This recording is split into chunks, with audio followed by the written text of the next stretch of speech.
Shalom, shalom à vous tous, mes amis, mes frères et sœurs, vous qui me suivez partout dans le monde, Dieu vous bénisse.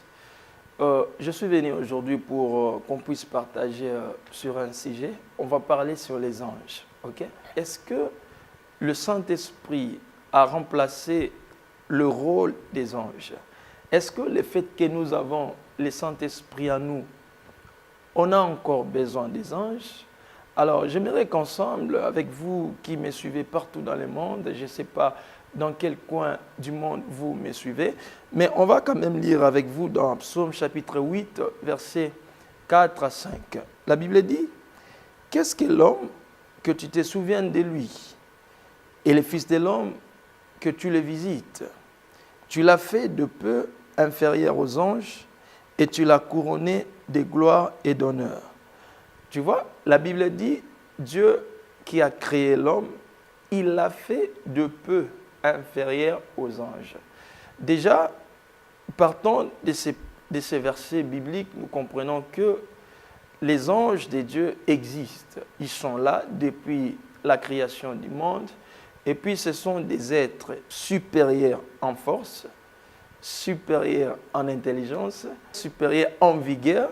On va encore lire dans Hébreux chapitre 1, verset 14, la Bible dit, « Ne sont-ils pas tous des esprits au service de Dieu, envoyés pour exercer un ministère en faveur de ceux qui doivent hériter du salut? » Voilà, c'est ça la bonne nouvelle, ce que j'ai aimé. Ces créatures célestes, ces créatures qui sont supérieures en force, leur rôle, c'est pour le bien-être des chrétiens, donc ceux qui doivent hériter les saluts. On va répondre à ces questions, ok?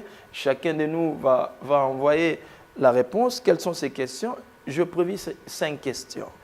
Qui sont donc les anges? Pourquoi sont-ils si importants à la vie chrétienne? Que font-ils exactement? Comment pouvons-nous les reconnaître? Qu'est-ce qui les fait œuvrer à notre faveur?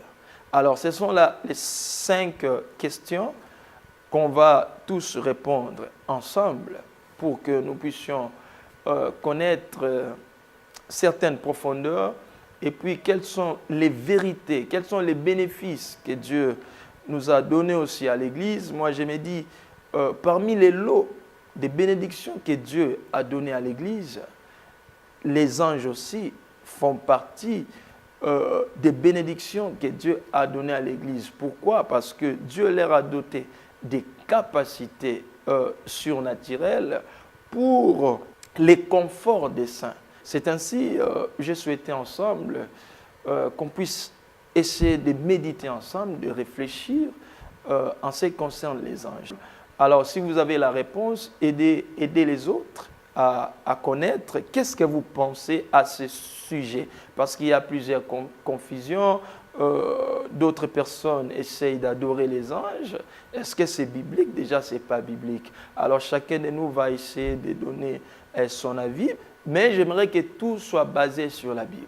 Mes chers amis, j'aimerais que chacun donne d'abord son avis. Et puis, prochainement, dans une autre vidéo que je vais faire, je vais expliquer chaque question. On va essayer de donner des réponses ensemble.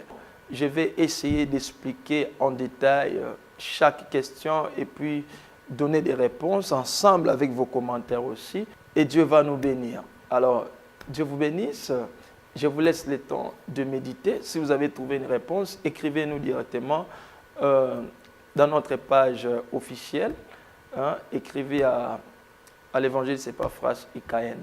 Dieu vous bénisse.